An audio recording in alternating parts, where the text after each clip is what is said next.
మీరు చూస్తున్న ఈ మహిళ పేరు సవితా ప్రధాన్. ఆమెకు పెళ్ళై 2 పిల్లలు ఉన్నారు. అయితే గర్భిణీగా ఉన్న సమయంలో అత్తారింట్లో భర్తతో సహా ఎవ్వరూ కనీసం బుక్కెడన్నమైనా పెట్టలేదు ఆమెకు.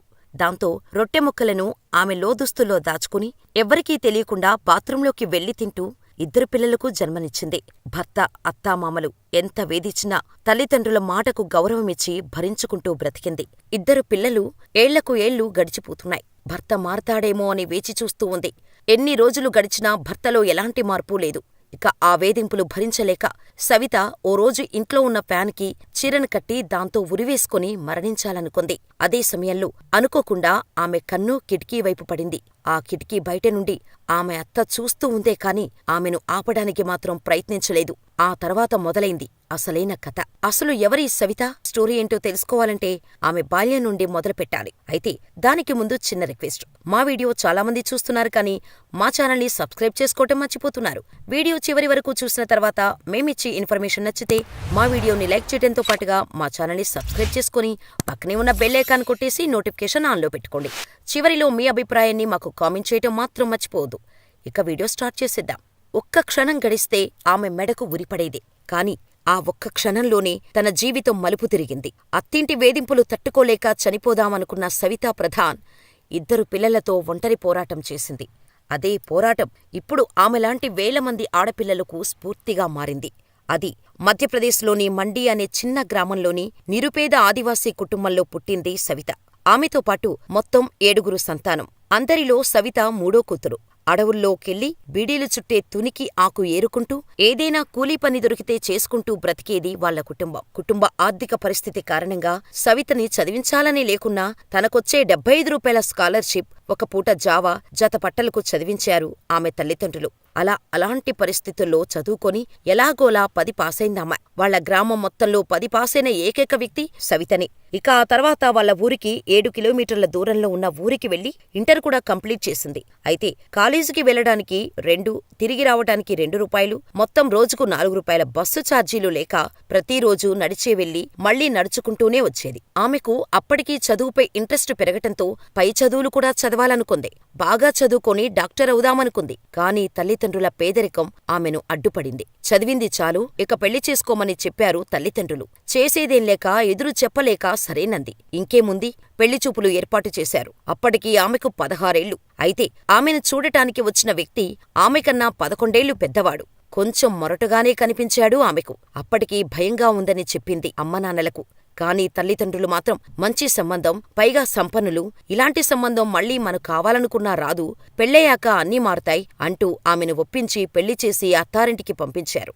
ఇక ఏ రోజైతే అత్తారింట్లో అడుగుపెట్టిందో ఆ రోజు నుండి అత్తింటి వేధింపులు స్టార్ట్ అయ్యాయి. ఆమె ఇంటి కోడలుగా వచ్చింది అనుకుంది. కాని భర్తతో సహా అత్తమామలందరూ పనిమనిషి అనుకున్నారు. ఇక వాళ్లు తిన్న తర్వాత మిగిలిందే తినాలి, లేదంటే ఆకలి కడుపుతో పడుకోవాలి. అన్నం మిగలకపోతే మళ్లీ వండకూడదు, నలుగురిలోకి రాకూడదు, తలమీద నుండి కొంగు తీయకూడదు. ఒకవేళ నోరు తెరిస్తే చాలు ఇష్టమొచ్చినట్టు రక్తం వచ్చేలా కొట్టేవాళ్లు. కోడలు కాదు కదా, కనీసం మనిషిలా కూడా చూడలేదు అత్తింట్లో.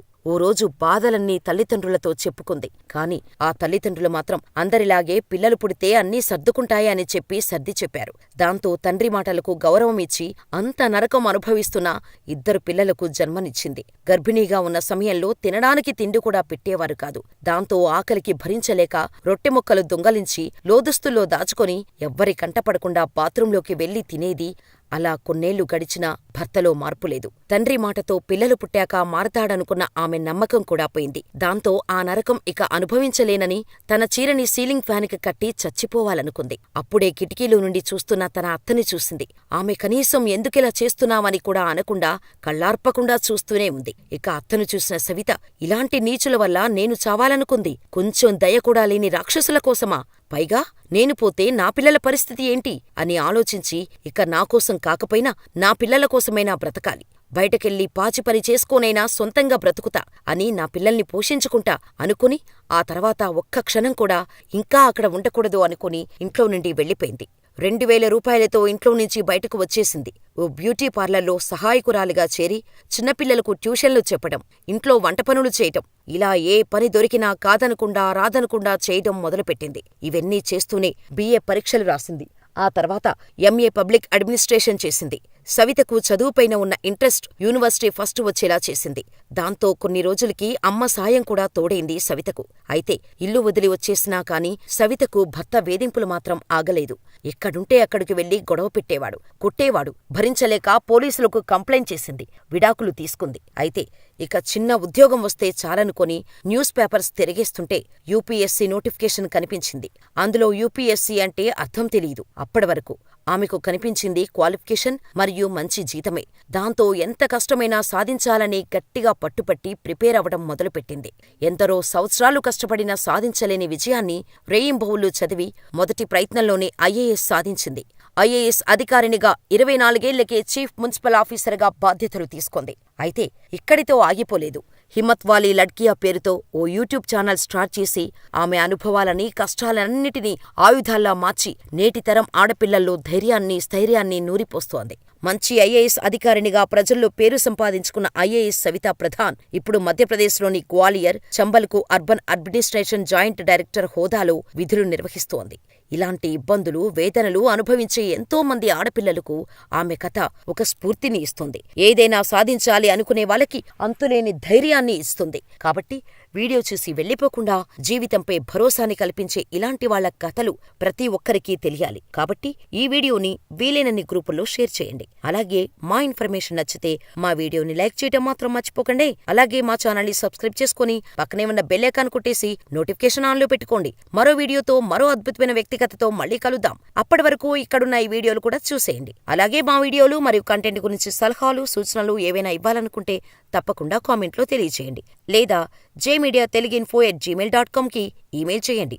మీ ప్రతి సలహాని, సూచనల్ని తప్పకుండా పరిగణలోకి తీసుకుంటాం.